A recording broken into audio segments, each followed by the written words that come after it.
श्री गणेशाय नमः।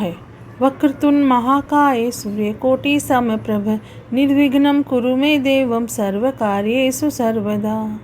अब हम गणेश जी का नाम लेकर शिव पुराण प्रारंभ करते हैं। ओम नमः शिवाय, ओम नमः शिवाय, ओम नमः शिवाय। भोले बाबा को, शंकर भगवान को कोटि कोटि प्रणाम।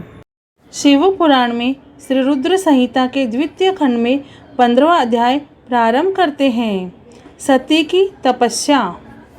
ब्रह्मा जी बोले, हे नारद, एक दिन मैं तुम्हें लेकर प्रजापति दक्ष के घर पहुंचा। वहां मैंने देवी सती को उनके पिता के पास बैठे देखा। मुझे देखकर दक्ष ने आसन से उठकर मुझे नमस्कार किया। तत्पश्चात सती ने भी प्रसन्नतापूर्वक मुझे नमस्कार किया। हम दोनों वहां आसन पर बैठ गए। तब मैंने देवी सती को आशीर्वाद देते हुए कहा, सती, जो केवल तुम्हें चाहते हैं और तुम्हारी ही कामना करते हैं, तुम भी मन में उन्हीं की सोचती हो और उसी के रूप का स्मरण करती हो।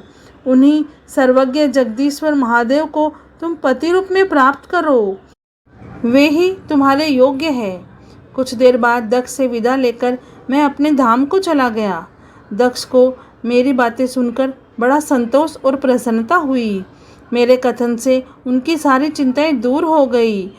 धीरे धीरे सती ने कुमार अवस्था पार कर ली और वे युवा अवस्था में प्रवेश कर गई।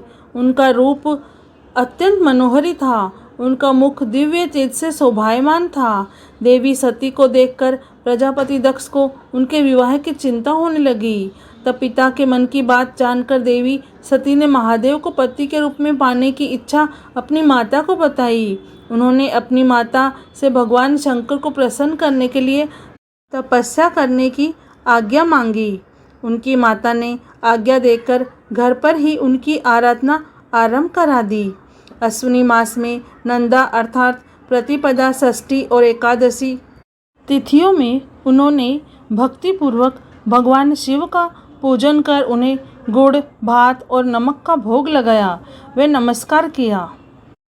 इसी प्रकार एक मास बीत गया।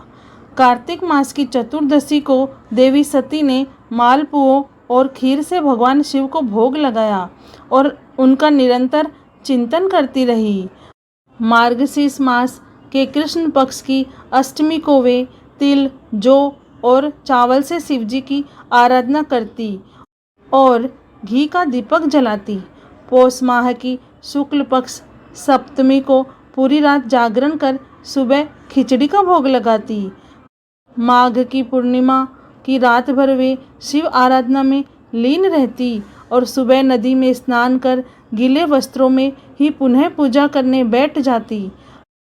फाल्गुन मास के कृष्ण पक्ष की चतुर्दशी तिथि को जागरण कर शिवजी की विशेष पूजा करती थी।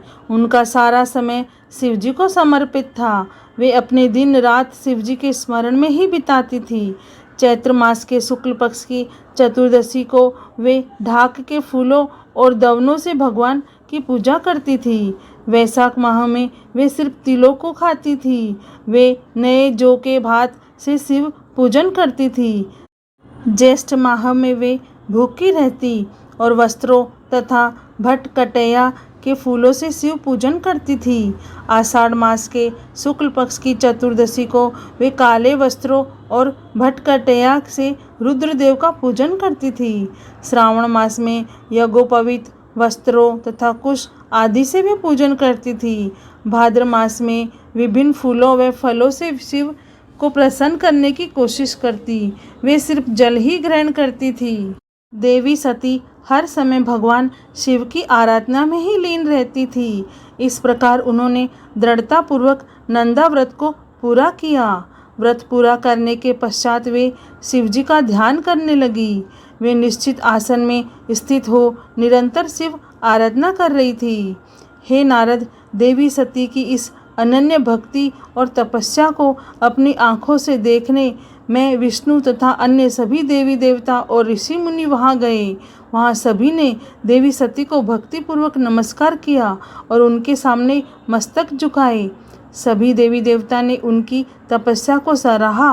तब सभी देवी देवता और ऋषि मुनि मेरे ब्रह्मा और विष्णु सहित कैलाश पर्वत पर पहुँचे। वहाँ भगवान शिव ध्यान मग्न थे। हमने उनके निकट जाकर दोनों हाथ जोड़कर उन्हें प्रणाम किया तथा उनकी स्तुति आरंभ कर दी। हमने कहा, प्रभो, आप परम शक्तिशाली हैं। आप ही सत्व है, रज और तप आदि शक्तियों के स्वामी हैं। वेद त्रयी, लोक त्रयी आपका स्वरूप है। आप अपनी शरण में आए भक्तों की सदैव रक्षा करते हैं। आप सदैव भक्तों का उद्धार करते हैं। हे महादेव, हे महेश्वर, हम आपको नमस्कार करते हैं। आपकी महिमा जान पाना कठिन ही नहीं, असंभव है। हम आपके सामने अपना मस्तक झुकाते हैं। ब्रह्मा जी बोले, नारद, इस प्रकार भगवान शिव शंकर की स्तुति करके सभी देवता मस्तक झुकाकर शिव जी के सामने चुपचाप खड़े हो गए। शिव पुराण में श्री रुद्र संहिता के द्वितीय खंड का 15वां अध्याय पूर्ण हुआ। ओम नमः शिवाय, ओम नमः शिवाय, ओम नमः शिवाय।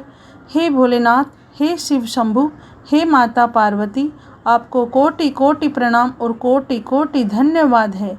जय भोलेनाथ।